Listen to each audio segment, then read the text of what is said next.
Hi, நான் உங்கள் mister auto man.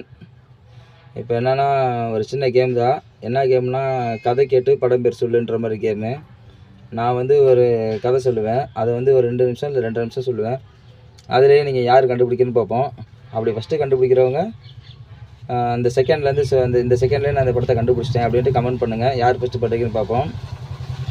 கதை என்னென்னா, ஹீரோ அவங்க அப்பா ஒரு டானு ரவுடி. அது ரவுடினா எப்படின்னா, நல்ல ரவுடி. ஹீரோ அப்பா ரவுடினா நல்ல ரவுடி தானே, அப்படி தானே, நல்ல ரவுடி.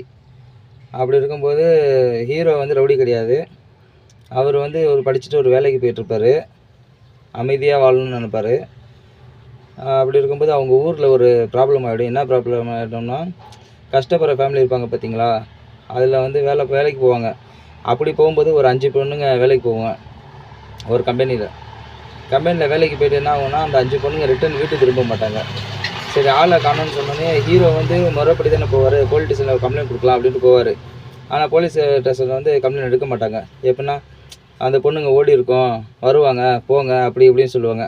அப்புறம் ஹீரோ அவங்க அப்பா போய்ட்டு வந்தோடனே அவங்க போலீஸ்காரெல்லாம் பயந்துட்டு சரி ரைட்டு ஓகே அப்படி இப்படின்னு சொல்லிட்டு விட்ருவாங்க. அடுத்த நாள் பார்த்தோன்னு வச்சுங்களேன், அந்த 5 பொண்ணுங்களும் விபச்சாரம் பண்ணாங்க அப்படின்னு சொல்லிட்டு பேப்பரில் வந்துடும் ஃபோட்டோவோட.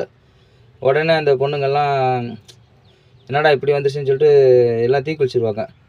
தீக்குளித்தோன்னே இதில் ஹீரோவும் டென்ஷன் ஆகிட்டு அவரும் கொஞ்சம் ரவுடி மாதிரி ஆயிடுவார். அதுக்கப்புறம் இந்த ப்ராப்ளம்லாம் முடிஞ்சதுக்கப்புறம் ஹீரோ அவங்க அப்பாவும் இறந்துருவார்.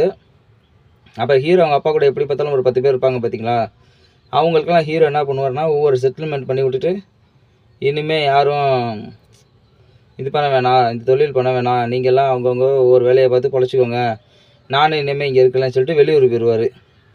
வெளியூர் போயிட்டு அவர் ஒரு இடத்துல வேலை பார்த்துக்கிட்டு இருப்பார். இதுதான் கதை. இதுக்கு மேலே சொன்னோம்னா தெரிஞ்சிடும். ஓகேங்களா? இந்த படம் பாட்டு, காமெடி, படமும் ஹிட்டு தான்.